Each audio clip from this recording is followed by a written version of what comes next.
Hey everyone, Sycra here, and today I'm going to be doing a critique of one of the forum members over at the Sycra.net forums. Alright, so what we have here is a dragon, and what I'm going to do is I'll talk about this first and what you did well, what could be improved on, and then I'll do a time-lapse of the process I used to do a paint over, and then maybe I'll go over the image at the end. But anyway, so you talked about being a self-educated beginner artist who wants to become a concept artist. And right now you don't have no idea about anatomy, perspective, composition, or colors, and you have no fundamentals, and you've not taken any art classes.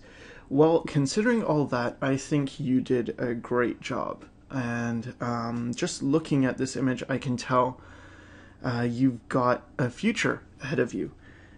In concept art, if that's what you want to pursue. But there are some things that could be improved on, and I feel a bit hesitant to go over some of my concerns, I suppose, because a lot of it is personal taste, and this is why I don't really like making critique videos anymore, because I just get this feeling that what I'm talking about sometimes is more about me than, what the person actually needs. But when it comes to a lot of these things, you mentioned values, you mentioned colors, and composition, there's only so much it feels like that can be taught in terms of a lesson, and then the rest is about putting in the work yourself. And years and years of practice, which I think you will, once you get that, you will solve a lot of these problems yourself. But anyway, I'm just going to go over my take on this. So you mentioned also that his wings are supposed to be undersized, as you want to give him a bit of a caricature feeling. You're playing with the idea of putting a giant comical character in an epic landscape. Well, to me, he doesn't seem that comical, but I do think it's a neat idea.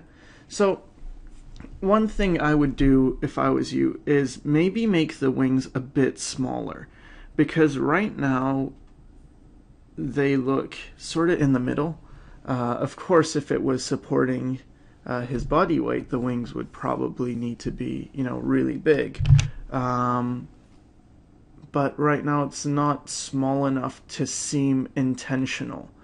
And I almost think of Hermes with his sandals, where he's got little wings on the ends, and it's ridiculous to assume that those are actually lifting him, and it gives it more of a comical feel. So something more, small might work better for the wings, because then it really can't lift him, so then you do get the sense of, okay, it's more whimsical. And I really like what you've done with these mountains. I love the trees here. They're a bit hard to see. I actually really like this whole pose in general. I like how you've got the hand wrapped around the bicep and the leg wrapped around here, and this going over, and then how the tail moves in 3 dimensions into the background, and you've got atmospheric perspective, you've got trees here as well, and this epic mountain range. So a lot of things you're doing really well, and it's these little details, having overlapping objects, having things move in 3 dimensions, even with this wing, how it's not just flat, you've got this coming forward. This is something a lot of beginners miss. So, that's great that you're doing that. Now, there are some anatomy problems. If you look here, you can see you've indicated a rib cage. And something to note is that most animals have, and humans as well, we have, especially mammals, but also reptiles and even birds, we have common anatomy. And you mentioned you don't know anything about anatomy, and it's something you might want to look up because of the fact that we have common anatomy. Things like rib cages and their attachment to limbs like shoulders, and how almost all animals have these shoulder blades and rib cage things, and so the rib cage probably could be here, and then the arm could be here. So that would, solve that. Right now it's just looking a bit odd, and you don't seem like the type, from what I read in the forum post, who would make this excuse, but there are people who will say, well, I'm doing a dragon, so anatomy doesn't matter. And these are the same people who might say, well, if you make the nose too big, well, that's my style. And it very well could be a style thing, but usually people can tell when something is intentional or when it is a style choice. And for this, it just seems like you could maybe take a look at some even horse anatomy or even giraffes, and see how the rib cage is and how the neck attaches to that. And then you've got some things going on here that are kind of, I don't know, a bit vague. For instance, you have some folding going on here where this goes in and then it comes that way, but maybe you would get some more wrinkles almost here. But anyway, this is something I know just from looking at what you're doing that you will figure out. And it's little things like, the three-dimensional wing that tell me that you're already on the right track. Now, about the story itself, again, I really like the mood, but I'm confused as to what's going on with the reflection. It seems, it's cool, and you've got a cool water effect going, but I don't get it. If the reflection perhaps was doing something different, if you had a different pose, or it was just more of a story, then I think it would benefit your image, because right now it's a bit confusing. Another thing is, the way you treated things like this coastline, how it's a wave, and I don't know if there's a symbolic meaning to this stuff, so there very well could be, and I could just be missing it. But it's a bit odd. Nature usually doesn't have, these type of even, smooth surfaces. You might want to break that up a bit more. But even if you did, right now your composition has this thing where you've divided it like this. You've got the water here, and then you've got some grass. You've got the mountains. And it's almost this absolutely symmetrical composition. There is a bit of variation in the height of the mountains, which is good. But even in the back, then you've got this straight mountain range, and it's all very geometric. I don't know if that is the best composition. It could be. If this was for a book cover and you had some text here and maybe the title here, I don't know, maybe that, it could work then. But just as it is, personally, I would go for something maybe a bit more interesting, a bit less symmetrical, and his position on the page could be varied a bit, so we really focus on him. So anyway, those are the things I have in mind when I'm going to be doing the paint over, is that, okay, let's see if we can break up some of the symmetry. There's a lot of atmosphere going on, but it's also hard to tell just how big this dragon is. I might want to add some scale elements. A common one is to put in a person, so you can see just how big the dragon is.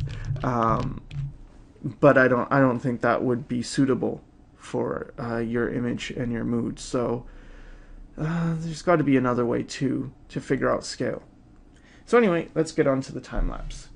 Okay, so I'm just duplicating the image so I can work on it, and what I'm doing in the beginning is I just felt that the dragon wasn't standing out much from the background, and this is something you'll have to be careful of, is because if your values are too close, or your colors like the dragon and the mountain are both similar in that bluish tone, then it's easy to lose the silhouette of the main figure. Um, Unless that was your intention and you were going for something mysterious. And here I'm just fixing some of the anatomy, so I just redlined it and then did a drawing to see, where things would go. And I'm also adding a bit more dark because you would have some shadows, some occlusion shadows, and making sure the wing is small so that there's no doubt that this is some kind of fantasy creature that doesn't rely on its wings for flight. And as well as adding some darks, I also added some lights. And you'll see I go back and forth with that atmosphere quite a bit. And again, the reason is to make the figure pop off from the background. And I wasn't satisfied with the way you did the mountains just because they were so even, and I thought it might be more interesting to play around with the sky more.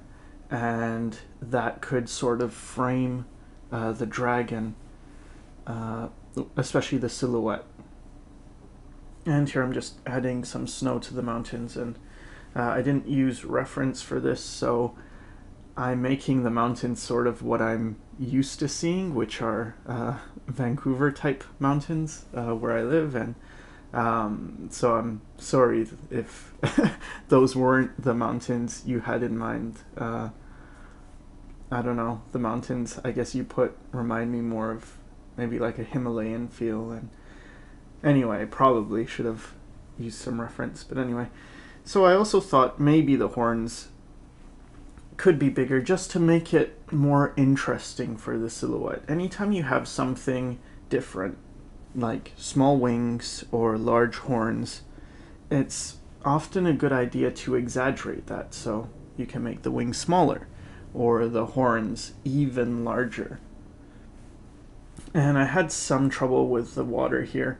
Now this is my bad because I didn't use reference, so I took this course in a schoolism course by Sam Nielsen on lighting, and I learned how to do water, but I forgot all that information. You can't really watch the courses after a while, so anyway, there what I did is I changed the scaling so that the dragon is not...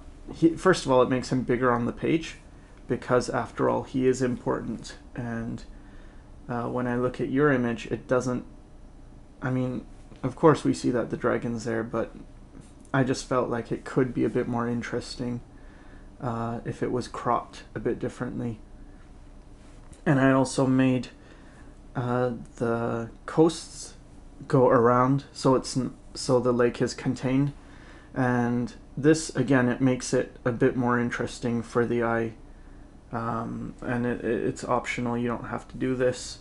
The trees were added for scale, so this way we have a general idea of how big trees are.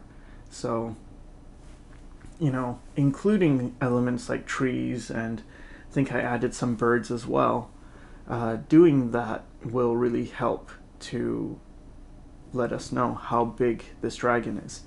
And this is changing your idea quite a bit, but what I thought is that maybe he's meditating or something. This is why there could be the water, and that there's some kind of effect where the water is actually levitating out.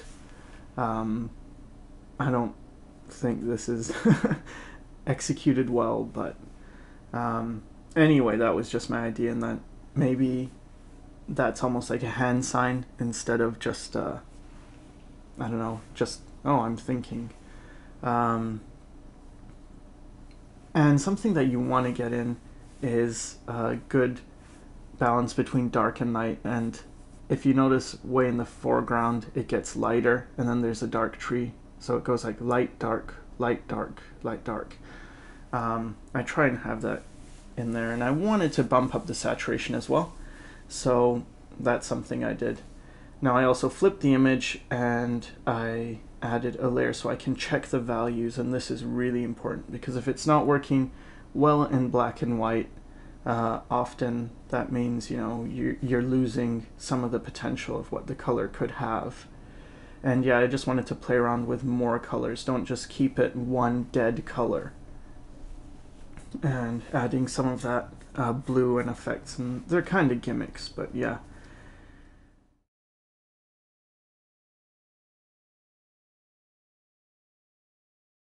So here's a comparison of the two images, and for those of you who are interested, it was I sped up the video by 10 times, so it was 57 minutes, I think. Yeah, the video. And that stuff really doesn't matter too much, in my opinion. I just know, usually I get asked, how fast was it? So yeah, so this is a final, and you can see the big changes, things like the mountain silhouette being a bit more interesting than the one you had, which is just sort of a V. Again, if you're really going for this geometric look where you have this thing going on, then that's not bad. It's not like you have to change things. I'm just maybe giving you some other options of what to do. Yeah, adding, you know, these kind of color variations really helps as well, and if I was to you know, work on this more, you could even take that further and add some, you know, lights in the forest in the background, maybe on the top of the trees, just to make things again a little more interesting. But I think for the most part that's the main idea, and again, you're off to a good start. So just keep painting, and more importantly, keep drawing. Drawing is so much more important than anything else, and I can't stress that enough. If you can draw, then you will be able to paint. Even if it seems like, well, I can draw but I can't paint, chances are you still have some problems with drawing. You don't understand form, because when you do, then painting is just drawing with the addition of color. So, and you're playing a bit more with edges. But anyway, yeah, hope that helped, and thanks for watching.